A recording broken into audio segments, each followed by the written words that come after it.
আপনাকে পেয়ে আমরা অত্যন্ত খুশি। আমার ধারণা আমাদের দর্শকদেরও অনেক চাহিদা হয়তো আপনার মাধ্যমে পূরণ হবে, কারণ তারা অনেক কিছু জানতে চান। আমরা অনেককেই পাই, তারপরেও যাদের কাছ থেকে সরাসরি কিছু কথা আমরা শোনার আশা করি তাদের মধ্যে আপনি একজন। যুবজেন হাসিনা, প্রথমে প্রসঙ্গে চলে আসি। আপনি জানেন, যদিও আপনি এই মুহূর্তে দেশের বাইরে আছেন, কিন্তু দেশ সম্পর্কে সব খবরই নিশ্চয়ই আপনি জানেন, কারণ অনলাইনটা এতই শক্তিশালী এখন। আমাদের এখানে যা কিছু ঘটে, যখন আমরা জানি তখন আপনারাও জানেন।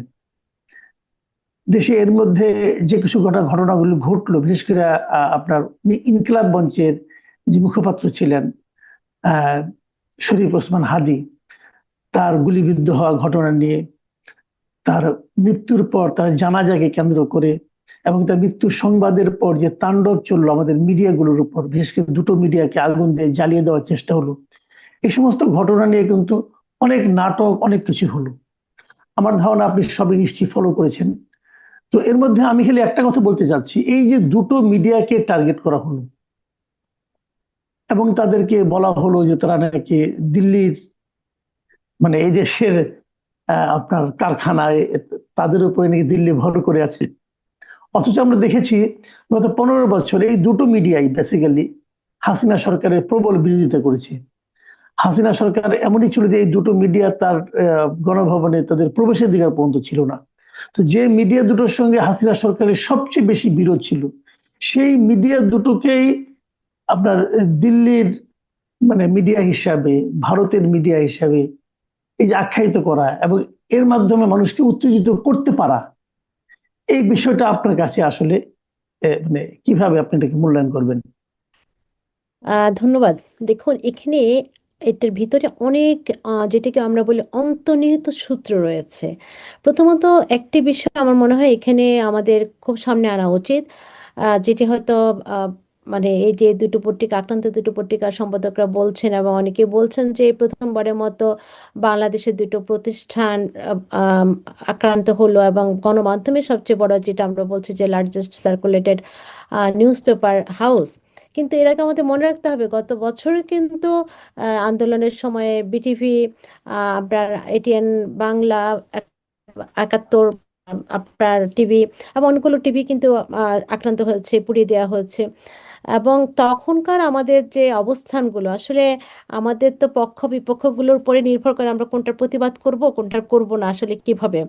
তো সেই সময় যদি এগুলো প্রতিবাদ করা হতো, যে গণমাধ্যমের উপর আঘাত সেটা যে পক্ষ থেকে হোক না কেন, আমার মনে হয় সেখানে সে আমাদের কিছু কিছু জায়গায় নীরবতা, যেহেতু আমরা বিভিন্নভাবে বিভিন্ন আমাদের ঘরানা আদর্শের সঙ্গে থাকি, পক্ষ বিপক্ষ হিসাবে নির্ধারিত হয়। সুতরাং আমাদের সেই কারণে তখন অনেকে আমরা নিশ্চুপ ছিলাম, এখন আমরা প্রতিবাদ করছি, কিংবা তখন কেউ প্রতিবাদ করেছে এখন খুশি হচ্ছে, নিশ্চুপ আছে। তো এগুলোর সঙ্গেও কিন্তু আসলে এই গণমাধ্যমের উপরে যে আঘাতের যে ধারাবাহিকতা, সেটা অব্যাহত আছে। এবং আমার কাছে মনে হয় যে এখানে প্রথম আলো বা আপনার ডেইলি স্টারকে আলাদা করে দেখাচ্ছে, বরং যে গণমাধ্যমের উপরে যে আক্রমণ সেটিকে আমি দেখতে চাই। এক, দ্বিতীয়ত হলো আপনি যে প্রশ্নটা করেছেন যে এই দুটি গণমাধ্যম গত 15 বছরে, বিশেষ করে শেখ হাসিনা বিরোধিতা করা থেকে শুরু করে, এটা অভিযোগ ছিল আপনার তখনকার আওয়ামী লীগ সরকারের, যে তারা সরকারের বিরোধিতা করছে, তারা সরকারের বিভিন্ন সংবাদ প্রচার করছে যেটি সরকার পছন্দ করেনি। তাদেরকে অনেকটাই আপনার সেই সময়কার প্রধানমন্ত্রী শেখ হাসিনা সংসদে দাঁড়িয়েও সেই দুটো পত্রিকার নিন্দা করেছেন। তাহলে এই আন্দোলনে এই দুটো পত্রিকার একটা বড় ভূমিকা ছিল। তাহলে এখন এই পত্রিকা দুটো কেন বর্তমানে যে আপনার যারা তাদের যাদের মাধ্যমে তারা আক্রমণের শিকার হয়েছে, কেন তারা আক্রমণের শিকার হলো? এখানে দুটো বিষয় আমি উল্লেখ করতে চাই। এক হলো যে প্রথম আলো, ডেইলি স্টার, এক হলো যে তারা মনে করছে তারা যেভাবে সংবাদ চাচ্ছে, যেটা এখন তো একটা অ্যানার্কিজমের, নৈরাজ্যবাদ, কেউ কিছু কিছু মানছে না, যে আমার কথাই শুনতে হবে, আমি যা বলছি তাই হতে হবে। যেমন বর্তমানে রাজশাহী বিশ্ববিদ্যালয়ে যা হচ্ছে, যে আপনার শিক্ষকদের তাদের নিজেরাই আপনার পত্র লিখে লিখে ঘুরছে শিবিরের নেতা এবং যে রাকসু জিএস। তো সেরকমই যে আমাদের পত্রিকার উপর খবরদারি, নজরদারি এবং মিডিয়ার উপর কর্তৃত্ববাদের যে চেষ্টা এবং অলরেডি করেছে অনেকাংশে, সেক্ষেত্রে এই দুটো পত্রিকা যে তাদের মতো করে নিউজ হয়তো কোনো কোনো ক্ষেত্রে করছে না। আবার আরেকটি বিষয় আমি স্পষ্টভাবে জানাতে চাই যে প্রথম আলো পত্রিকা বিশেষ বিজয়ের মাসে তারা ধারাবাহিকভাবে মুক্তিযুদ্ধের বিভিন্ন সংবাদ এবং গৌরব গাথা প্রকাশ করে আসছিল, এবং স্পষ্টতই যারা আক্রমণ করেছে তারা মুক্তিযুদ্ধে পরাজিত শক্তি এবং তারা এই বিষয়গুলোকে পছন্দ করেনি। এখন এখন অপোজিট সাইড থেকে কি হচ্ছে খুব ইন্টারেস্টিং দেখুন। একাডেমিকভাবে আমরা যদি বিশ্লেষণ করি সেটা হবে কি যে 5টি জায়গাতে সেদিন রাতে একটা পর একটা আক্রমণ হলো।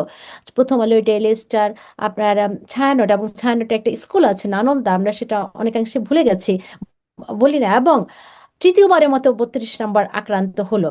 এখন তাহলে আজকে প্রথমবারের মতো আমি খুবই ভালো লেগেছে, ছায়ানট কিন্তু মামলা করছে একমাত্র এই ঘটনার বিপরীতে, যে 300 জনের বিরুদ্ধে, অজ্ঞাতনামা আসামির বিরুদ্ধে তারা মামলা করেছে।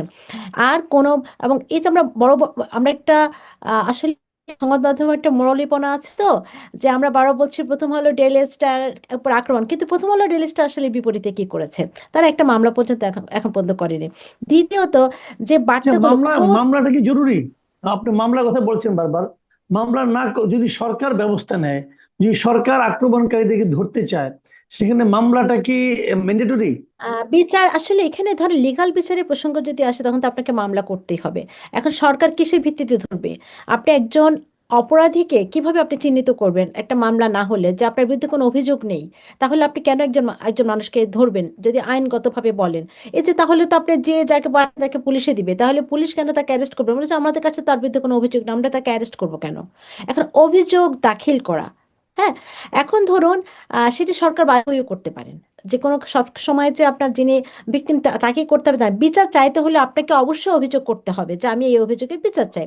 দ্বিতীয় হলো যে এখন খোদ সরকার যেখানে বলছে যে আহ, বিচ্ছিন্ন উগ্রগোষ্ঠী রয়েছে, সরকার স্বীকার করে নিচ্ছে যে বাংলাদেশে গোষ্ঠী রয়েছে, কিন্তু আমরা দেখেছি যে যে দুটি বড় প্রতিষ্ঠান আক্রান্ত হয়েছেন তারা বলছেন স্বার্থান্বেষী গোষ্ঠী।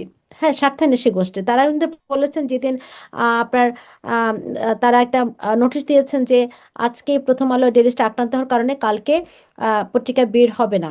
এবং প্রথমবারের মতো এটি অত্যন্ত বেদনাদায়ক। কিন্তু কাদের দ্বারা আক্রমণের শিকার হলো সেই জায়গাটি কিন্তু উল্লেখ পর্যন্ত করেননি। এবং যে স্বার্থান্বেষী মহল এবং উগ্র গোষ্ঠী দুটো কিন্তু আলাদা শব্দ। এখন স্বার্থান্বেষী মহল বলতে কিন্তু অনেক ইন্টারপ্রিটেশনের সুযোগ আছে। এখন তাহলে এই যে তাদেরটা তাগাদা আমার কাছে মনে হচ্ছে যে তারা মানে তাদের বিরুদ্ধে যেন কোনো ধরনের আহ, ভারত কিংবা আপনার অন্য কোনো সংস্কৃতি থেকে তারা একেবারে ধুয়ে মুছে সব সাফ করার মতো করে তারা খুব টেকনিক্যালি একটা অবস্থান দাঁড় করিয়েছে।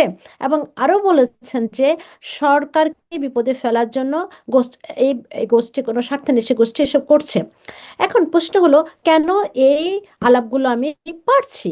এই আলাপগুলোর পাড়ার প্রাসঙ্গিকতা হলো যে আসলে আমরা যে কেন কথা বলতে পারছি না, সংগত একটা মূল জায়গাটা কি, ফ্রিডম অফ এক্সপ্রেশন, যে আমি যেটা কথা বলতে চাই আমাকে তা আমার মতো করে বলতে দেওয়া। আমাকে কথা বলতে দেওয়া মানে এই না যে আচ্ছা আপনি কথা বলেন, আমি আমার মতো করে বলতে পারছি কিনা সেটা হলো ফ্রিডম অফ এক্সপ্রেশন। হ্যাঁ, এখন যেটা গণমাধ্যমের সবচেয়ে বড় জায়গা সেটাকে এস্টাবলিশ করা। এখন তাহলে আমি আপনার মামলা না হোক, প্রতিবাদ হোক, প্রতিবাদের ধরন কি হবে, প্রতিবাদের ভঙ্গি কি হবে, প্রতিবাদের ভাষা কি হবে, সেটা কিন্তু খুব গুরুত্বপূর্ণ।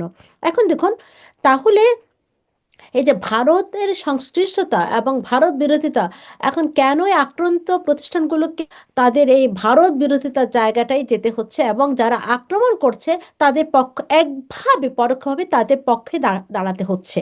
এবং আরও খুব গুরুত্বপূর্ণ, আজকে আমরা দেখেছি ডেইলি স্টোরের সম্পাদক তিনি বলছেন যে যে তারেক জিয়াকে কেন্দ্র করে যে আপনার আমরা আমরা দেখেছি যে স্পিচ দিয়েছেন, যে আমরা মনে করি যে হুবহু এরকম না হলো যে তারেক জিয়ার নেতৃত্বে যে বাংলাদেশ থাকবে, সেখানে অনেক বেশি ফ্রিডম অফ এক্সপ্রেশনের চর্চা হবে। এখানে আমি একটা কথা স্মরণ করে দিতে চাই, বাংলাদেশের যে গণমাধ্যম থেকে আমরা সবাই যে ভুলটা করছি, আমরা বারবার এই 15 বছরের ইতিহাসটা আনছি, কিন্তু বাংলাদেশের ইতিহাস কিন্তু 15 বছরের না।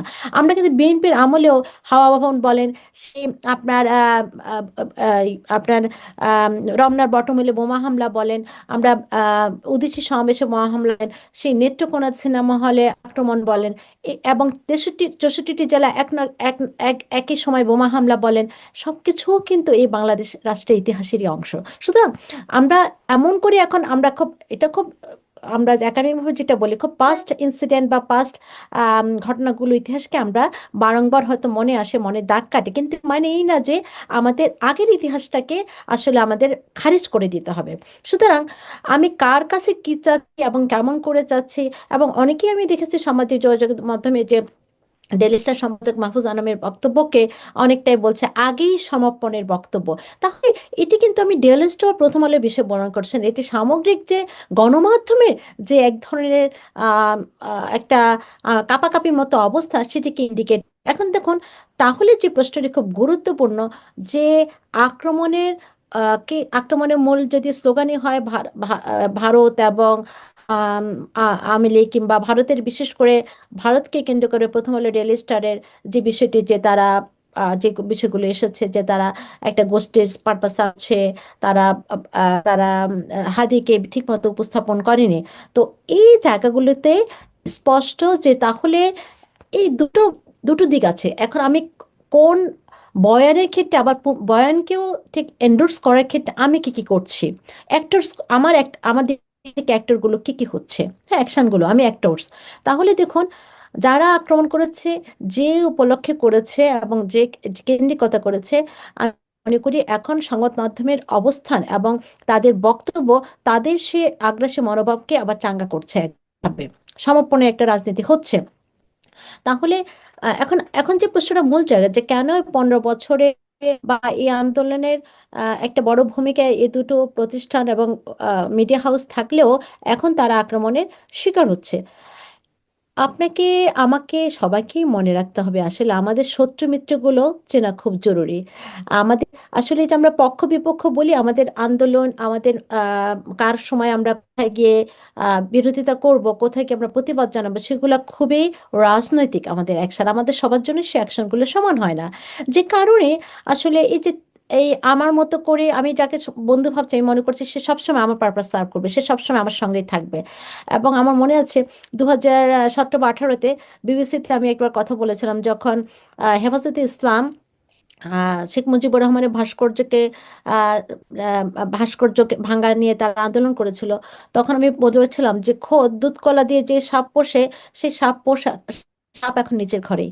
এখন সেটা নিয়ে বিবিসি কিন্তু বড় হেডলাইনও করেছিল। তো এখনো কিন্তু আমাদের মনে রাখতে হবে, সেটা আওয়ামী লীগ হোক, সেটা বিএনপি হোক, সেটা যে কোনো রাজনৈতিক দল কিংবা যে কোনো মিডিয়া হাউস, আপনি যাকে দুধ কলা দিয়ে পুষবেন, সেটি যদি আপনার দাঁত থাকে, বিষ থাকে, সেটা আপনাকে ছোবল দিবে।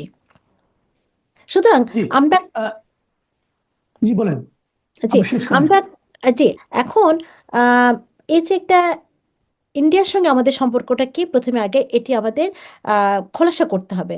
এই যে এখন জি। ইন্ডিয়া কেন অ্যালার্জি, অ্যান্টি ইন্ডিয়া বিষয়টি কেন আসছে, সেটা প্রথম আলোর বিরুদ্ধে হোক, সেটা ডেইলি স্টারের বিরুদ্ধে হোক, সেটা যে কোনো বিরুদ্ধে, অ্যান্টি ইন্ডিয়াকে কেন্দ্র করে যে হামলাগুলো হচ্ছে, এটি স্পষ্টভাবে বলতে হবে এটি একেবারে মুক্তিযুদ্ধ কেন্দ্রিক বিষয়।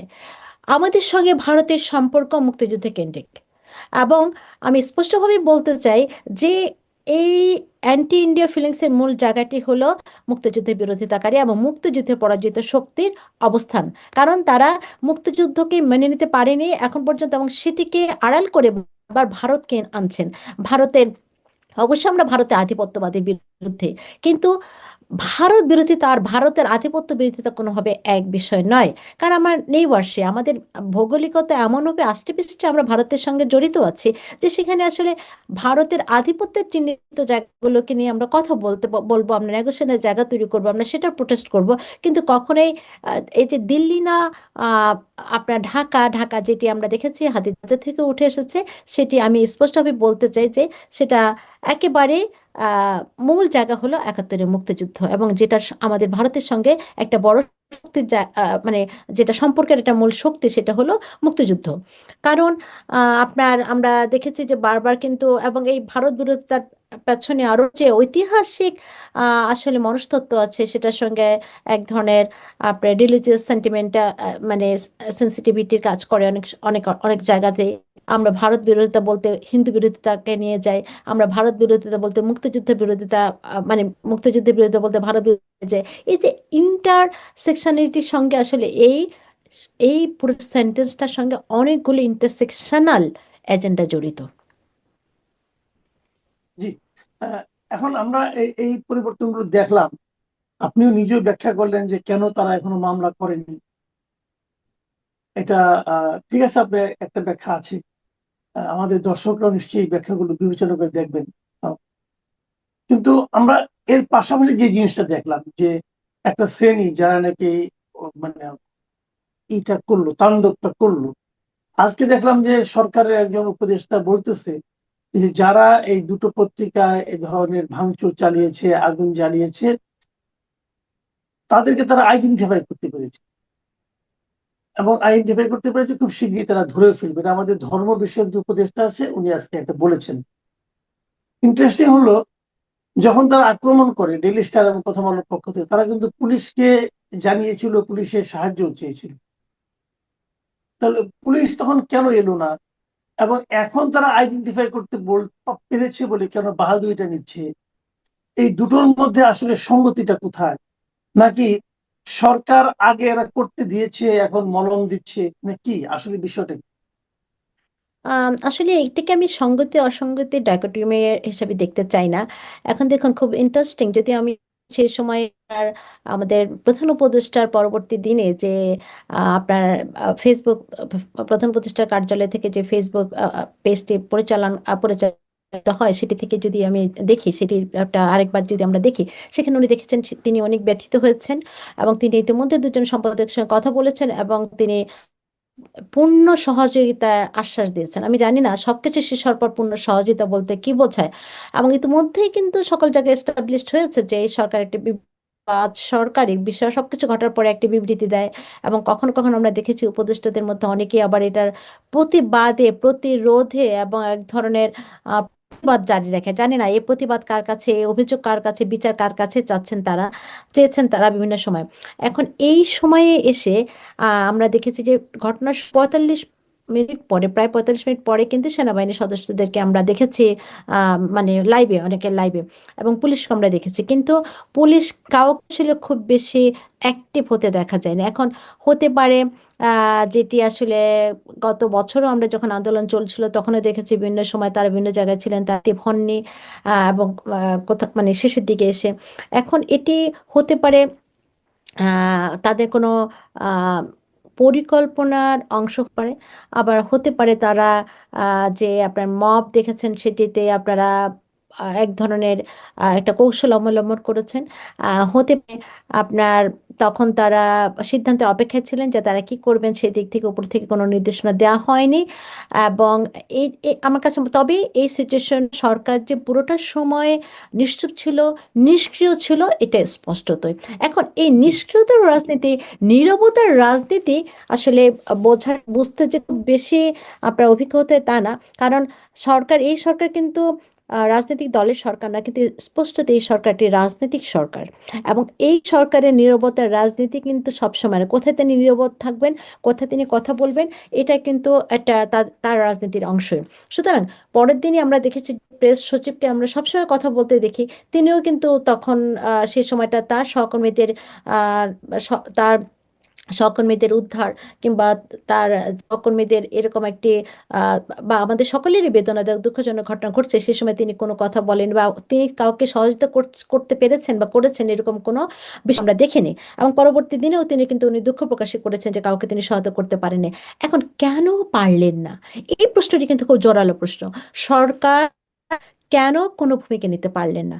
এটি কি আসলে আহ মানে সত্যিকার অর্থে সেই সময় যে মব ছিল সেটির জন্য পারেননি, না আপনার সরকারের কোনো না কোনো পক্ষকে, কিংবা সরকার নিজেই, আহ, আমি বলবো না সরকার একটি পরিকল্পনার পার্ট ছিল, কিন্তু কোনো না ভাবে আসলে, যেহেতু আমরা অনেকদিন থেকে মানে আম, একটা সেন্স যে বাংলাদেশে এই সময় অনেক কিছু ঘটতে পারে, সেই পরিকল্পনাগুলো কি সরকারের মানে এই সেন্সটাতে সরকারের নিশ্চয় আমার চেয়ে অনেক বেশি আছে, কারণ সরকার সকলের দায়িত্বে আছে। তাহলে নিরাপত্তার জায়গাটাকে আসলে সরকার কতটুকু নিয়েছিল সেই প্রশ্নটি এক। তৃণমূলে সরকারের একমাত্র আমি পদক্ষেপ দেখেছি যে নিরাপত্তার প্রশ্ন বলেছেন প্রার্থীদেরকে আপনার লাইসেন্স দেওয়া অস্ত্রের লাইসেন্স দেওয়া হবে। তো অস্ত্রের মাধ্যমে কি আসলে সরকার নিরাপত্তার বিষয়টি কি দেখছেন একমাত্র? এটা কিন্তু খুব গুরুত্বপূর্ণ প্রশ্ন। এখন 3 নাম্বার হলো যে কেন এই পুরো সময় সরকার নীরব ছিলেন, মানে এবং সরকার কোনো অ্যাকশন নেয়নি? একমাত্র এই বিষয়ে খুব জোরালো প্রশ্ন করতে পারে যারা, আমরা তো অবশ্যই পারি, এবং যারা সরাসরি আক্রান্ত হয়েছে তাদের দাবিটা সব রাখে যে কেন সরকার এই বিষয়ে কোনো পদক্ষেপ নিল না। এখন তবে খুবই গুরুত্বপূর্ণ, দেখুন আপনি বলছেন আমরা সবাই দেখতে পাচ্ছি, সরকার বলছে যে অনেক আসামিকে আইডেন্টিফাই করা গেছে। এই আইডেন্টিফাই কিন্তু সামাজিক যোগাযোগ আমাদের ফেসবুকে আমরা দেখতে পাচ্ছি। এবং একটু আগে আমি দেখেছি যে আমাদের একটি ছাত্র হলের একজন নির্বাচিত ছাত্র সংসদেরই একজন নেতা, তার তার ছবি একজন পোস্ট করেছে যে তিনি হামলাটার সঙ্গে যুক্ত আছেন। তাহলে এই কাজ কিন্তু সরকার করছে না, এই কাজগুলো কিন্তু সামাজিক যোগাযোগের লোকজনই একে অন্যকে পরিচয় করিয়ে দিয়েছে, ইনি ছিলেন, কিন্তু সরকার ক্রেডিটটা নিচ্ছেন এখন। আমি জানি না সরকার কি ধরনের ভূমিকা রাখছেন, কিন্তু আমার কাছে যেটা মনে হচ্ছে সামাজিক যোগাযোগ মাধ্যমেই পরিচয়গুলো নিয়ে লোকজন ছবি দিয়ে পোস্ট করছেন, ভিডিও দিয়ে পোস্ট করছেন, পরিচয় জানাচ্ছেন, কিন্তু সরকার ক্রেডিট নিচ্ছেন। জি, কিন্তু এই অনেক ক্রেডিটটা ধন্যবাদ। নেওয়ার কথা ছিল সরকারের সে সময়, যে সরকার তখন কিছু একটা করছেন, পারেন না পারেন সরকার চেষ্টা করছেন। সরকারের সরকারের নজরদারিতে ছিল সে ঘটনা, সরকার তার সর্বোচ্চ চেষ্টা করেছেন সেটি সামলানোর, কিন্তু সেটি তো দেখা যায়নি। জি, অনেক ধন্যবাদ। অনেক ধন্যবাদ জুবাইদা নাসরিন, আপনি আমাদের খুব গুরুত্বপূর্ণ একটা বিষয় আমরা মানে মনে করি যে দুটো মিডিয়ার উপর আক্রমণ, এটা কিন্তু কেবল সেই দুই পত্রিকার মালিক এবং সম্পাদকের উপর আক্রমণ নয়, এটা টোটাল আমাদের যে বাক স্বাধীনতা, আমাদের যে গণমাধ্যম, এটা গণমাধ্যমের উপর একটা আক্রমণ। এবং ওনারা কেন মামলা করেনি যে প্রশ্নটা আপনি তুলেছেন, এবং সেই প্রশ্নটা হয়তো ওনারা ওনাদের ব্যক্তিগত সীমাবদ্ধতার জায়গা থেকে ওনারা হয়তো বলতে পারবেন, কিন্তু ওনাদের এই সীমাবদ্ধতা কেবল ওনাদেরই সীমাবদ্ধতা নয়, এটা আমাদের পুরো গণমাধ্যমের অস্তিত্বের প্রশ্নে কিন্তু একটা বড় ধরনের হুমকি এবং দুর্বলতা বলে আমি মনে করি। আহ আপনার এই বক্তব্যটা আমার কাছে খুবই গুরুত্বপূর্ণ মনে হয়েছে যে এই ঘটনা, মিডিয়ার উপর এরকম আক্রমণ, এটা সারা দুনিয়াতে কিন্তু এই ডক্টর ইউনূস সরকারের যে ভাবমূর্তি, সেই ভাবমূর্তিকে নিঃসন্দেহে উজ্জ্বল করবে না। প্রিয় দর্শক, আপনারা শুনলেন আহ জুবাইদা নাসরিনের ব্যাখ্যা, আমাদের মিডিয়া এবং মিডিয়ার যারা কর্মকর্তা আছেন তাদের চিন্তা ভাবনা এবং আচরণ নিয়ে আমাদের যে আহ মানে কি বলবো, এটাকে আমরা যেটা বুঝতে পারি না, তাদের আচরণগুলো আমাদের দুর্বোধ্য লাগে। এ নিয়ে ওনার বক্তব্য আপনারা শুনলেন, আপনাদের কেমন লাগলো আমাদের লিখে জানাবেন। আগামীতে যদি উনি আমাদের সময় দেন, আবারও ওনার সঙ্গে আমরা আলোচনা করার আগ্রহ প্রকাশ করছি। এখন এই পর্যন্তই। আল্লাহ হাফিজ।